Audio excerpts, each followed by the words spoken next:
We're up here at the very northern end of the West Ponds, and we are at the groundwater pump, where water is drawn from the ground and then pumped right there into West Ponds to keep the water level high during the summer. Not at the highest level, but high enough for fish to survive, and frogs and whatever other species are using that water to survive during the summer. Here we are in not the prettiest part of West Ponds, but this is one of the main drain pipes that comes into it. So we're on the southwest corner of West Ponds, and this is one of the 30-inch concrete drain pipes that collects water from the southwest corner of West Davis and by gravity flows it into here.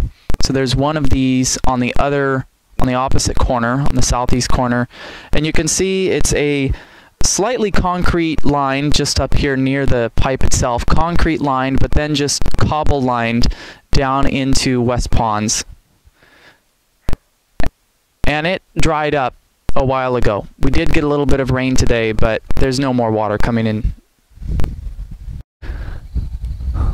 Notice the topography of the wetland here. In the foreground down here you can see a little bit of water in this channel closest to the fence. But then as we move up, here's one of the mud flats, and it's covered with vegetation right now because it's spring. In the distance there are some Canada geese.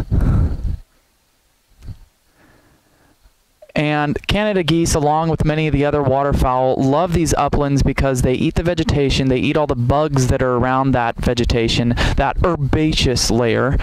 And then notice also that there's not many trees on this elevation itself. There are a few there on the left-hand side, but in the center here, it's mainly devoid of the woody species. You can see here one of the open areas of the wetland, and the technical term for this is lacustrine, and lacustrine means lake.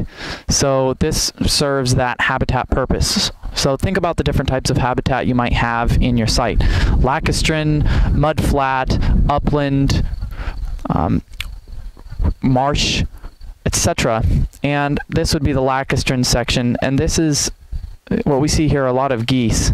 Again, many geese here today at West Ponds.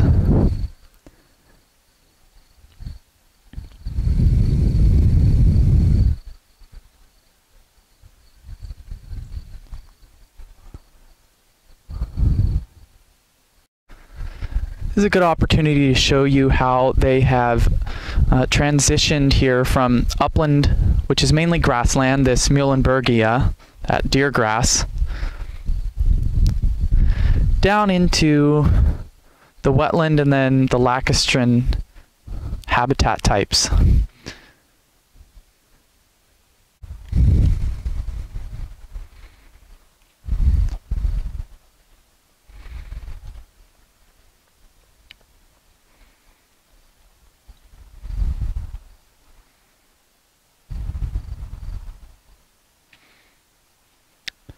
These are wood duck.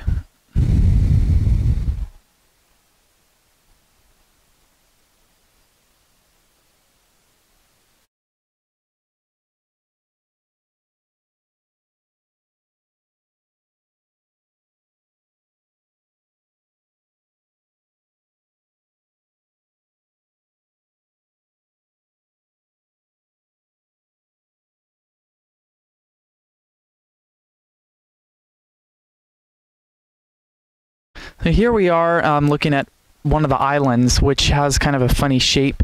It has this long berm on the top of it that increases in height as it goes north there. And these islands serve as refugia for animals during times of high water. So species can go up there, not specifically on this one, because it is so narrow that not much can be done up there. There's not much habitat, but on the larger islands, there's more habitat, and at least these appendages, so these islands send out, these long berms, so that animals can at least get to that during high water and then make their way to the habitat on the larger part of the island.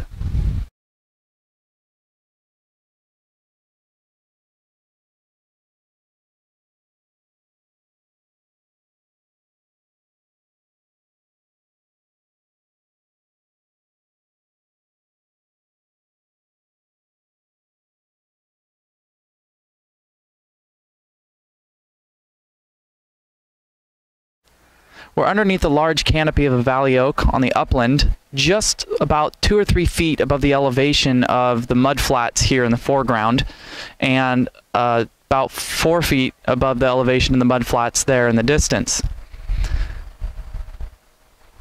We are slightly below the elevation of the berm there, the island, and in between there, so just this side of the wood duck box, is a channel. And that's actually a kind of a high flow channel. There's only a very small amount of water just in it now, just a couple inches. To give you an idea of the scale here at West Ponds, we're up here on the eastern bank, and I'm going to point out to you in the distance there the western bank, which has some of the horticultural trees in people's backyards. So that's about how wide West Ponds is, to give you an idea. There is only a trail on the south side and the west side, so the entire the south side and the east side, so the entire western side and the northern sides don't have any trail on them. They do back up to folks' backyards, but they do not have a trail along them, so it doesn't disturb the wildlife on that whole side. So you tend to see more wildlife over there than here on the trail side. Fortunately, I don't have some really cool waterfowl species to show you today because they just aren't here, but we have a crow here feeding in the mudflats, and it is native, right next to the Canada geese there. There's another crow coming in.